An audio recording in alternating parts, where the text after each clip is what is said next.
Hey there, Jen here. You may have heard, and hopefully you have, that I'll be hosting a workshop in my studio here in Royal Oak, Michigan soon, specifically for women. I'm going to do a whole masterclass series just for women because our bodies are unique and they require a little bit of extra detail and attention to help us learn how to move and get fit for our bodies. And so I thought I would make a really super quick little video with one tip as a preview for this workshop for those of you who have no idea what you're going to learn about your wrists and your hands, because it kind of seems like, what do I need to know about them? But there are a lot of great release techniques and strengthening techniques, as well as relearning how to align the arms and the hands that help alleviate the pain that a lot of women feel in the wrists when they're bearing weight on their arms. So this is really common for women who take yoga frequently or doing a lot of planks and push-ups and such. That really forces us to feel kind of weak in the upper body because all the weight is bearing down on the wrists. So I'm just going to teach you one really cool little kind of party trick tip here. If you look at the forearm right here, this is anatomical position with the palms facing forward. The forearm has two bones in it. The bone that runs from the thumb up into the elbow is called the radius bone, and then the bone that runs from the pinky line of the hand all the way up to the elbow is called the ulna bone. So you've got these two little sort of thin bones. And when we turn the hand to face the other way, this is the only two bones in the body that actually cross one another. So the radius bone here actually flips and crosses over the ulna bone. So it's going this way and the ulna bone's under. So it makes like a cool little X shape in the forearms. So this is the only spot in the body that we really have this motion with two bones in relationship to one another. So we oftentimes get some tightness in the fascia, the connective tissue of the forearm, without even really realizing it, because we're not particularly aware of our hands and our forearms very often. But there's connective tissue that's kind of like a sleeve that runs along the forearm, and there's also some that's between those two bones called the interosseous membrane, and when that gets a little bit bound up and tight, then we kind of end up with a little bit of restriction in movement of the forearm, and that impacts how the hand has to start to function. So for example, if you bring your hands up, and for those of you who are sitting at a desk watching this on your computer, this is like the perfect chance to look at this. So let's say you're sitting at your computer and you want to type, and you're obviously going to have your palms down, you're going to be typing. If you're tight in your forearm, you may not be able to turn the palm downward using your forearm here and turning from the radius and the ulna bone to have the hands in this position comfortably. So what starts to happen is we either roll the shoulder forward and we kind of hunch, we end up in this position typing, or we start doing funny things with the carpal bones in the hand that start to kind of tweak and twist and turn where we're really not designed to do that. So then we end up with that carpal tunnel pain or sometimes tennis elbow. This isn't just in typing, see this in a lot of activities throughout the day. But when we have all this stiffness through the forearm, we're not really getting a true rotation in that forearm to be able to flip the palm freely.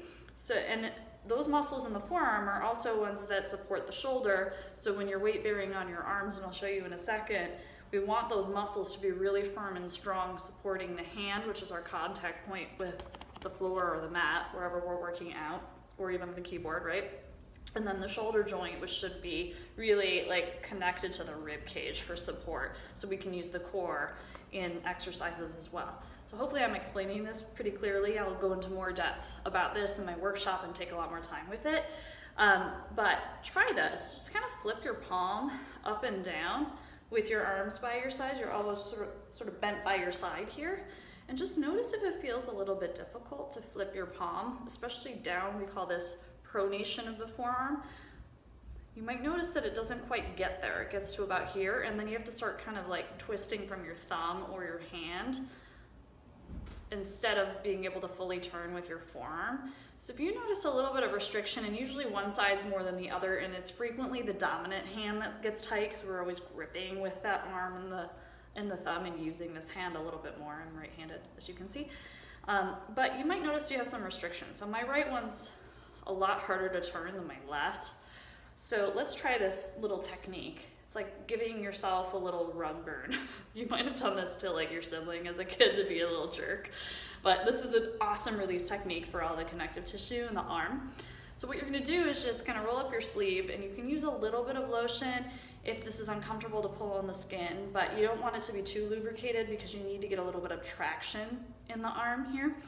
But if you grab your forearm nice and firm, you're gonna kind of twist with your hand, the skin and the muscles on the arm, and at the same time you're gonna be turning your forearm the opposite direction. So you'll see I'm creating like a twisting or a ringing action.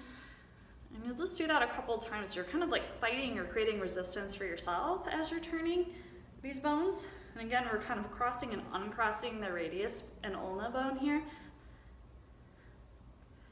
might feel kind of uncomfortable and yucky, but it's like a good yucky, I think. And you can really, if you get like a good grip on that ulna bone too with your hand, you can kind of feel this in between those bones. It's really interesting. So you kind of play with this on your own.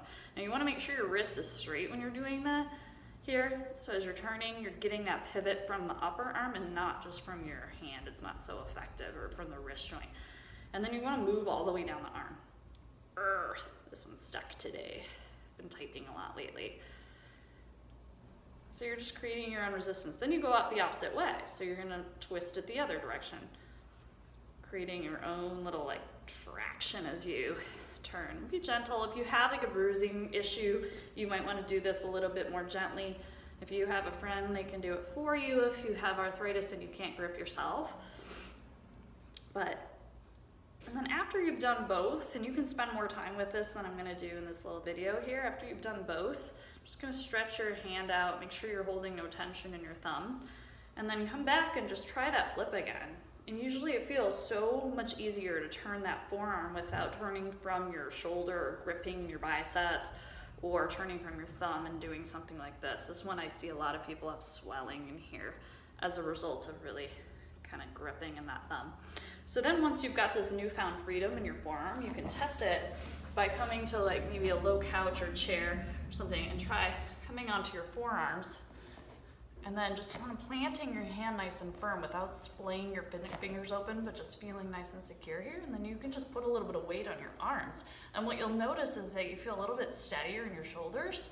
And with this downward turn, or this pronation of the forearm, we've got this beautiful connection through the arms here that helps you lift up without all that neck strain that we tend to get, or that sort of like rolling in on the shoulders when we try to lift up.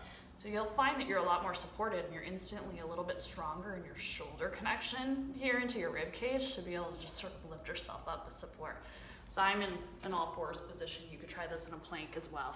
So try that out, and then you'll even notice that that translates into being on your hands as well. That little like pronation that we feel, that turning in, and the forearm muscles really kick in to support the wrists. So it really absorbs some of the pressure from the wrist that you'll feel when you're bearing weight on your arms. It's a great, great tip for strengthening if you have arthritis or osteoporosis, because this is going to be one of the first fracture sites for women in osteoporosis, or if you just get like tight, stiff hands from typing a lot, or you're feeling soreness. So try out that tip. Let me know in the comments below if it's useful for you, if you're on Facebook watching this, and otherwise you can always email me at jen@jenfiant.com and just kind of ask me your questions and let me know what else you'd like to learn about.